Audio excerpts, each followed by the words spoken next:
好，大家好，今天我们要给大家第一时间的分享我们刚到的这款机器，全新的 T13C。那我废话不多说啊，直接来个急速上手，看看大家最关心的那些问题到底是怎么样的。这个 T13C 呢，拿到手第一感觉就是感觉非常的薄，真的很薄。因为薄嘛，你可以看到它周围的接口啊做的就非常简洁。顶部和底部一共有4个高敏的麦克风，课堂或者会议的收音啊应该是不错的。顶部呢有个电源键，底部呢 Type-C 接口，支持 OTG 充电、传数据，甚至是直接插 U 盘或者是其他的外设，基本都没有问题。跟 Type-13相比呢，它稍微短了一点，但是也宽了一些。左边这里呢给键盘皮套留了触点和卡槽。扬声器呢也设计在这边，右边呢设计了一个椭圆形的下线，给我们那支神秘的灵感笔啊进行无线充电的。屏幕啊，这个得说一说，因为这一次呢是使用的微晶诗歌玻璃2代的面板，所以呢摸上去呢其实非常光滑。这个手感呢其实明显啊是配合我们那支灵感笔来进行优化的。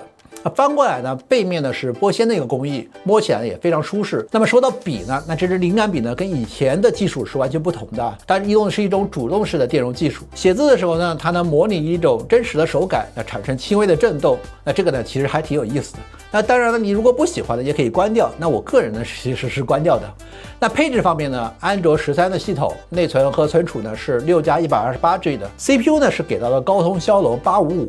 主频呢高达2.8G，OK， 那这套配置，你如果说应付平时的工作和学习，那绝对是够用的。电池呢是5500毫安，整机的重量呢大概是625克。那到头来呢，还是要说回我们的屏幕。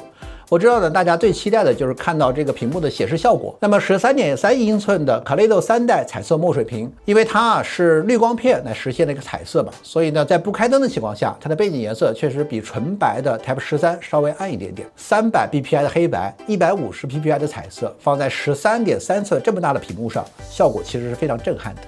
用这种大屏看 PDF 杂志、学术论文，那基本呢就告别缩放了，直接看一目了然。非常爽，文中那些小图表啊、图示啊什么的显示都很完整，就算你非要放大看细节，那锯齿感呢也几乎是看不到的。而且啊，得益于它的快刷和自刷技术，那正常你看书的时候呢，那些空白的地方的彩影控制的相当好，基本可以忽略。那用来看彩漫呢，本身呢是4096色，效果我觉得还是 OK 的，挺不错的。可能有人会想，那彩色屏幕看黑白的内容的话，会不会不太行？但是你别忘了，它的黑白可是300 PPI 的高分辨率，我们实际试了一下，效果同样惊艳。OK， 那接下来呢，我们快速的跑了几个软件。那首先呢是第三方的阅读软件，比如说像微信读书，残影呢其实控制的不错，而且呢可以直接在上面进行涂鸦、做批注。那重点呢是文石对很多 APP 啊都做了手写的优化，所以写起来的感觉呢是非常流畅的。那这个呢，我觉得是要点赞的。然后考虑到用这种大屏设备的朋友，很多是为了搞学术研究的，所以呢，我们试了一下密塔 AI 这种